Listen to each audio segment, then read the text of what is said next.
Hi children, fifth class పిల్లలందరికీ good morning నాన్న.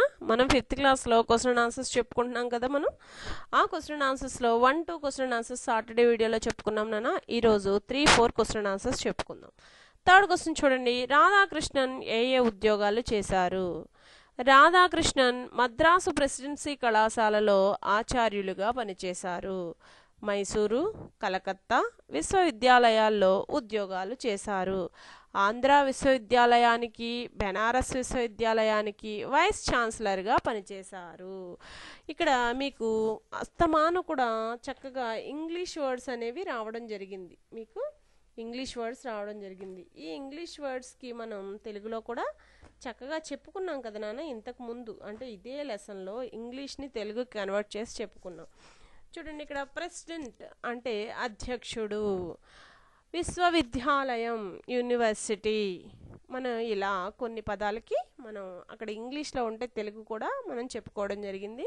మీకు అర్థమవుతుంది అనుకుంటున్నాను, ఎందుకంటే అవి మనం చదువుకున్న తర్వాతే క్వశ్చన్ స్టార్ట్ చేసుకున్నాం. మళ్ళీ ఒకసారి ఎక్స్ప్లెయిన్ చేస్తున్నాను చూడండి. రాధాకృష్ణన్ ఏ ఉద్యోగాలు చేశారు?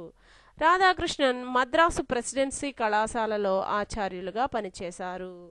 ఇక్కడ ఆచార్యులు అంటే ఎవరని చెప్పుకున్నాం మనం?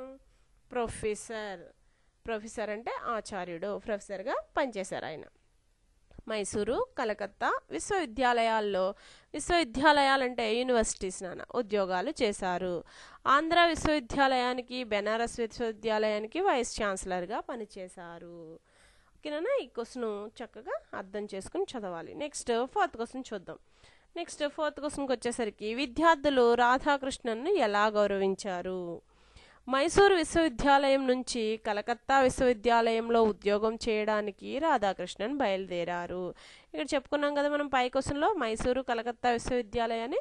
ఇక్కడ మైసూరు నుంచి కలకత్తాకి బయలుదేరిన సమయంలో రైల్వే స్టేషన్కు వెళ్ళడానికి వచ్చి బగ్గీలో ఎక్కి కూర్చున్నాడు. అప్పట్లో గుర్రపు బగ్గీలు ఉండేవి నాన్న, కార్లు, ఆటోలు ఇవన్నీ ఉండేవి కాదు.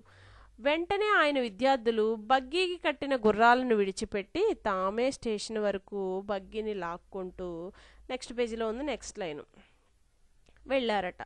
వాళ్ళే ఆ బగ్గీని లాక్కుంటూ వెళ్ళారట. ఈ విధంగా విద్యార్థులు రాధాకృష్ణన్ను గౌరవించారు. ఆ విధంగా విద్యార్థులు వారి యొక్క గౌరవాన్ని రాధాకృష్ణన్కి తెలియజేశారు.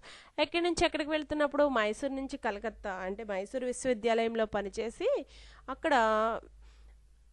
అక్కడి నుంచి కలకత్తా విశ్వవిద్యాలయానికి ట్రాన్స్ఫర్ అయినప్పుడు అక్కడ ఉద్యోగం చేయడానికి బయలుదేరి రైల్వే స్టేషన్కి వెళ్తుంటే అక్కడ గుర్రపు బగ్గీలో ఎక్కి కూర్చున్నప్పుడు వాళ్ళ విద్యార్థులు గమనించి బగ్గీకి కట్టిన గుర్రాలను విప్పేసి వాళ్ళే స్టేషన్ వరకు బగ్గీని లాక్కుంటూ వెళ్ళి ఆయన మీద ఉన్న గౌరవాన్ని తెలియచేశారు. ఇది ఈ క్వశ్చన్ యొక్క సారాంశం. చక్కగా ఈ 2 క్వశ్చన్స్ కూడా మీరు నీట్ హ్యాండ్ రైటింగ్తో, అంటే మీరు థర్డ్ క్వశ్చన్ రాసిన తర్వాత ఒక లైన్ లీవ్ చేసి ఫోర్త్ క్వశ్చన్ రాయాలి నాన్న. మీరు రాయడం ఒక్కటే కాదు, చదవడం కూడా ఇంపార్టెంటేనా. చాలామంది రాస్తున్నారు కానీ చదవట్లేదు అని చెప్తున్నారు పేరెంట్స్. మీరందరూ కూడా చక్కగా నీట్ హ్యాండ్ రైటింగ్తో రాసి మీకు చూడకుండా చెప్పడానికి, రాయడానికి వచ్చేలాగా చదువుతారనుకుంటూ ఈ వీడియోని ఎండ్ చేస్తున్నానమ్మా.